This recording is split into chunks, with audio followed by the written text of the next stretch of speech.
The IAF is facing a double whammy because it is not only facing an acute shortage of aircraft, but most of the existing aircraft will soon have to be retired as well since they have exhausted their lifetimes. The force has been struggling to arrest the rapidly declining squadron strength, which currently stands at just 30 against the required strength of 42. The data from the government shows the fighter aircraft to pilot ratio has been continuously declining. In contrast, two of India's adversaries, Pakistan and China, have a far better pilot-aircraft ratio. IAF has been one of the best equipped air forces in Asia, but its operational capabilities have witnessed a constant decline over the last 2 decades. From the full squadron strength of 42 in the year 2002, IAF is reduced to only 30 in 2021, and the addition of 2 Rafale squadrons will not do much to address the shortfall. This creates a capability imbalance between India and its 2 neighbors, and a 2-front war could prove disastrous in such conditions, experts opine.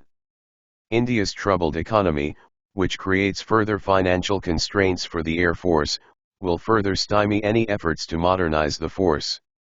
By 2024, the country is expected to retire the last of its MiG-21 squadrons, and the replacement will consist of just a few squadrons, which will further reduce the strength of the force.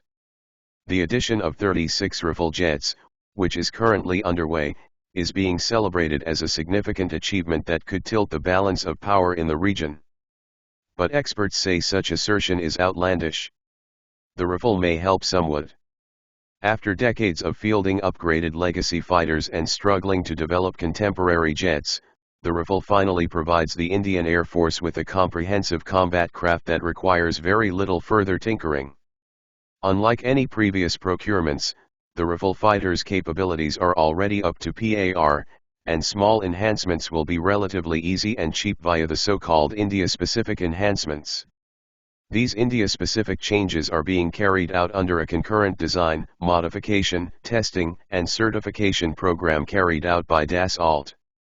The modifications involve a mix of hardware and software changes, including an improved infrared search and track capability, the addition of an Israeli helmet-mounted display and sight system, changes to the electronically scanned radar, a new device for jamming low-band radio frequencies, integration of an Israeli-created decoy system, an upgraded radar altimeter, expanded navigation aids, and a more robust cold start system for the engines to make them suitable for winter operations from the Air Force's Himalayan bases.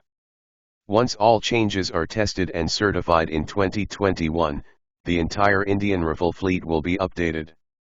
This allows Dassault to keep producing fighters at an economical rate and the Air Force to induct jets and train personnel in an organized manner, while still ensuring that the final aircraft does not compromise on the original capability requirements. China's Western Theater Command, which is supposed to confront India in a possible war, consists of more than 200 fighter aircraft, both modern and legacy models. China could muster more squadrons from its other theater commands in the situation of a war with India. On the other hand, Pakistan's 350 fighters also pose a significant challenge, and the combined threat from both could present an overwhelming situation for India. Moreover, China and Pakistan operate a greater number of airborne tankers and early warning surveillance aircraft, AWACS, than the Indian Air Force.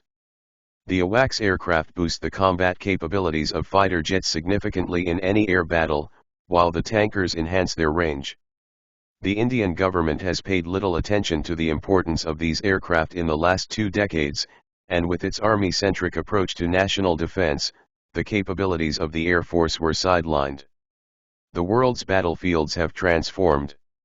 Modern wars will be fought less by ground forces and more by space and air-based assets, according to military analysts. Therefore, the focus will have to be accordingly shifted to modernization and strengthening of the assets of the Air Force.